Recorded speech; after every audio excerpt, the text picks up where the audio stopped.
नमस्कार दोस्तों, स्वागत है आप सभी लोगों का एक बार फिर से राम एकेडमी के इस यूट्यूब चैनल पर। खबर की श्रृंखला में आज हम चर्चा करेंगे 17 सितंबर के महत्वपूर्ण करंट अफेयर पर। जितने भी फैक्ट हैं वो पूरे के पूरे आपको इसी क्लास में मिल जाएंगे। जो लोग टेलीग्राम से नहीं जुड़े हैं वो लोग टेलीग्राम से जरूर जुड़ जाएं, क्योंकि इसका जो महत्वपूर्ण पीडीएफ है वो आपको टेलीग्राम पर ही प्राप्त हो। चलिए देख लेते हैं आज के हमारे जो प्रश्न है वो क्या है। इंजीनियर जो दिवस है वह 15 सितंबर को मोक्षगुंडम विश्वेश्वरैया की स्मृति में मनाया जाता है। इनके बारे में चर्चा करेंगे। लोकसभा अध्यक्ष ने तिरुपति में महिला सशक्तिकरण सम्मेलन का उद्घाटन किया। नई दिल्ली में रवि अभियान 2025 सम्मेलन शुरू। विशाखा मूल्य को आदित्य बिरला कैपिटल का नया एमडी और सीईओ नियुक्त किया गया है। ये दिवस 2025 पर 5वां राजभाषा सम्मेलन उद्घाटन अमित शाह ने किया। भारत और नॉर्वे के बीच पहली समुद्री सुरक्षा वार्ता नॉर्वे में आयोजित हुई। गुजरात सरकार ने नमो लक्ष्मी योजना के तहत 1000 करोड़ रुपए की सहायता दी। आंध्र प्रदेश के एपरचियन अनकन्फर्मिटी स्थल को यूनेस्को की सूची में शामिल किया गया है। इसके बारे में भी जानेंगे ये क्या है। भारतीय मुक्केबाज जैस्मिन लिम्बोरिया ने 2025 में स्वर्ण पदक जीता। ISSF विश्व कप 2025 में भारत 5वें स्थान पर रहा। और इसका आयोजन कहाँ हुआ है और पहले नंबर पे कौन है ये सभी देखें। भारतीय नौसेना में पनडुब्बी रोधी युद्धपोत अंद्रोथ को कोलकाता में शामिल किया गया, इस पर भी चर्चा हो। अंत में हर बार की तरह आपको MCQs मिलेंगे। इंजीनियर दिवस 15 सितंबर को मोक्षगुंडम विश्वेश्वरैया की स्मृति में मनाया गया। इंजीनियर्स डे हर साल भारत में 15 सितंबर को मनाया जाता है ताकि सर मोक्षगुंडम विश्वेश्वरैया की जन्म तिथि को याद किया जा सके। विश्वेश्वरैया एक महान अभियंता थे जिनका योगदान सिंचाई, बाढ़ प्रबंधन, पायाभूत सुविधाएं, औद्योगिक प्रगति आदि क्षेत्रों में रहा है। ठीक है, अब ये थे कहां से, तो ये देख लीजिए, ये कर्नाटक मैसूर से थे। इनकी सबसे बड़ी उपलब्धि थी कृष्णराज सागर बांध KRS डैम, अक्सर आप जीके में इसको बार बार पढ़ते हैं, का निर्माण किया है, जिसे इंजीनियरिंग का अद्भुत उदाहरण माना जाता है। उन्होंने हैदराबाद में बाढ़ नियंत्रण और सिंचाई प्रणालियों के विकास में भी अहम योगदान दिया। उन्हें भारत के शीर्ष इंजीनियरों में गिना जाता है और 1955 में भारत रत्न से सम्मानित किया गया। इन्हीं की जयंती पर 15 सितंबर को हर साल इंजीनियर दिवस मनाया जाता है। ये चलते हैं भैया, हर बार की तरह इसमें भी अपन सितंबर के महत्वपूर्ण दिवसों को देखेंगे। देखिए, मैं बार बार दिवसों को इसलिए लेके आता हूँ, ज्यादा समय नहीं लगता, ज्यादा 30 सेकंड लगता है, लेकिन वो रिवाइज हो जाते हैं। ऐसे ही हर महीने में जब भी कोई क्लास आपके सामने आती है तो उससे संबंधित पूरे महीने के जो भी महत्वपूर्ण दिवस है, क्योंकि दिवस से क्वेश्चन आना है, आप पेपर कोई सा भी दे लें, कोई सा भी आपका एग्जाम हो, इससे संबंधित एक क्वेश्चन आना है और जिनसे संबंधित क्वेश्चन आना है वो हमें 101% याद होना चाहिए। तो देखिए, 5 सितंबर को तो शिक्षक दिवस हो गया, 8 सितंबर को अंतर्राष्ट्रीय साक्षरता दिवस है, 14 सितंबर हिंदी दिवस, कल की ही क्लास में हमने चर्चा की, 15 सितंबर को इंजीनियर्स दिवस और 16 सितंबर को विश्व ओजोन दिवस। बार बार बोलता हूँ, ये ओजोन दिवस जो है, इससे संबंधित जो प्रश्न है वो पूछा जाता है। 21 सितंबर को अंतर्राष्ट्रीय शांति दिवस है, जबकि 22 सितंबर को विश्व गेंडा दिवस है। 25 सितंबर को पंडित दीनदयाल उपाध्याय जयंती है, जबकि 27 सितंबर को विश्व पर्यटन दिवस है।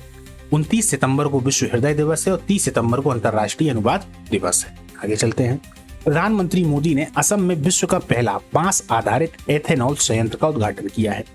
विश्व का पहला बांस आधारित एथेनॉल संयंत्र असम के गोलाघाट जिले के नमूलीगढ़ में स्थापित किया गया है। यह संयंत्र बांस से एथेनॉल बनाने का काम करेगा। अब एथेनॉल है क्या, देखिए, इससे जैव ईंधन उत्पाद को तो बढ़ावा मिलेगा। जो जैव ईंधन है, मतलब जो जैविक ईंधन है, उसके उत्पादन में बढ़ावा मिलेगा। एथेनॉल को पेट्रोल में मिलाकर प्रदूषण को कम किया जा सकेगा और विदेशी तेल पर निर्भरता घटेगी। यानी एक तीर से दो निशाने, विदेशी तेल भी नहीं लेना पड़ेगा और हमारे यहाँ पर जो प्रदूषण हो रहा है वो भी कम होगा, क्योंकि पेट्रोल से, डीजल से, सभी से प्रदूषण बहुत ज्यादा होता है। तो एथेनॉल का जो प्रयोग है वो किसमें होगा, जैव ईंधनों। ठीक है, इससे किसानों को, खासकर बांस उगाने वाले किसानों की आय में भी बढ़ोतरी होगी, क्योंकि इसी से तो ये जो बनाया जा रहा है एथेनॉल, इसी से बनाया जा रहा है। इस संयंत्र का उद्घाटन माननीय मोदी जी के द्वारा किया गया है। यह परियोजना ग्रीन एनर्जी और आत्मनिर्भर भारत की दिशा में एक महत्वपूर्ण कदम मानी जा रही है। नई दिल्ली में रबी अभियान 2025 सम्मेलन शुरू हुआ। रबी अभियान भारतीय कृषि संदर्भ में एक महत्वपूर्ण मौसम फसल अभियान है जो रबी फसलों की बुआई तथा उत्पादन से संबंधित होता है। रबी अभियान 2025 एक राष्ट्रीय कृषि सम्मेलन है जिसका आयोजन केंद्र सरकार की पहल पर हुआ। इस सम्मेलन की थीम है एक राष्ट्र एक कृषि एक टीम, जिसका मकसद भारत में कृषि नीतियों को राज्यों, वैज्ञानिकों और किसानों के बीच समन्वय से लागू करना है ताकि रबी फसल सीजन में उत्पादन बढ़े। कृषि मंत्री शिवराज सिंह चौहान ने कहा कि भारत खाद्यान्न के मामले में आत्मनिर्भर बनेगा और फसल बीमा, नकली बीज, खाद मामले में कड़ी कार्रवाई सुनिश्चित होगी। चलते हैं।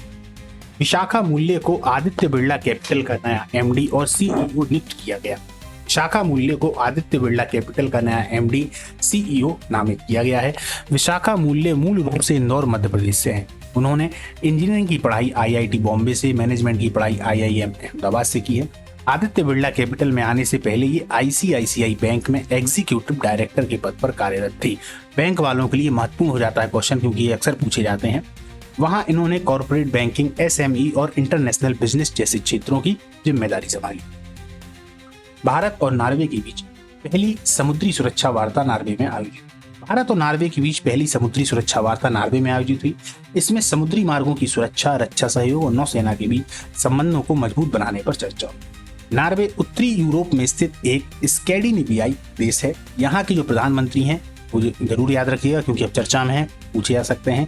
जोनास गेहर स्टोरे, ठीक है, क्या नाम है? Jonas Gahr Store. और यहाँ के जो राजा हैं वो हैं हेराल्ड, जो कि यहाँ के राष्ट्रप्रभु, ठीक है। भारत और नॉर्वे, याद रखिएगा, राजा हेराल्डी 5वें नंबर के हैं।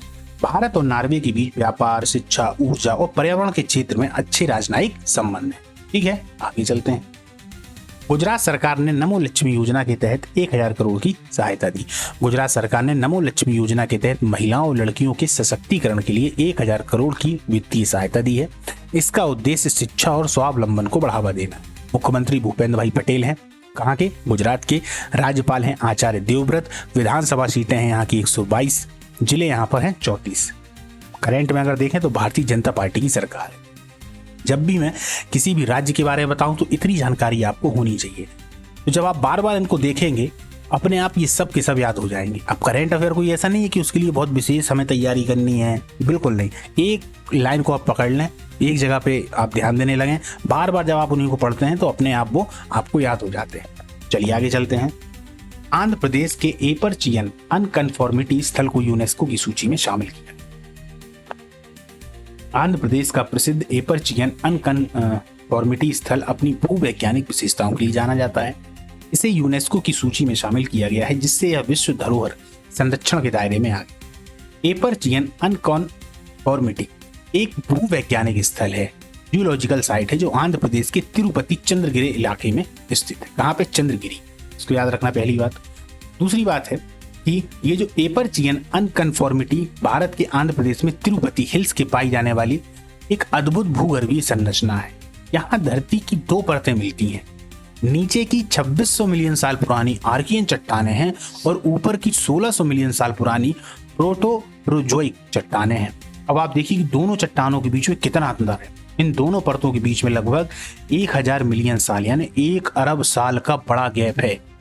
इसे अनकन्फॉर्मिटी कहा जाता है। यह जगह हमें पृथ्वी के विकास और करोड़ों साल पुराने भूगर्भीय बदलावों का सबूत देती है। इसीलिए ये वैज्ञानिकों के लिए बहुत ज्यादा महत्व। इसे भारत सरकार ने राष्ट्रीय भूगर्भिक स्मारक घोषित किया है, जो शिक्षा और पर्यटन दोनों के लिए ही महत्वपूर्ण है। आगे चलते हैं। भारतीय मुक्केबाज जैस्मिन लिम्बोरिया ने 2025 में स्वर्ण पदक जीता। भारतीय मुक्केबाज जैस्मिन लिम्बोरिया ने 2025 में शानदार प्रदर्शन कर स्वर्ण पदक जीता है।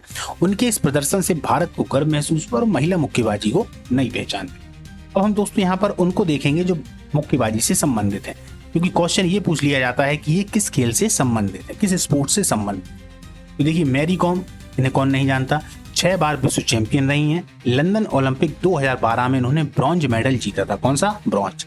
विजेंदर सिंह, बीजिंग ओलंपिक 2008 में इन्होंने ब्रॉन्ज मेडल जीता। भारत के पहले प्रोफेशनल बॉक्सर जिनके कई इंटरनेशनल खिताब हैं। लवलीना बोरगोहेन, ये टोक्यो ओलंपिक 2021 में ब्रॉन्ज मेडल लेकर आई थी। कई बार एशियन और विश्व स्तर पर भी पदक जीता है।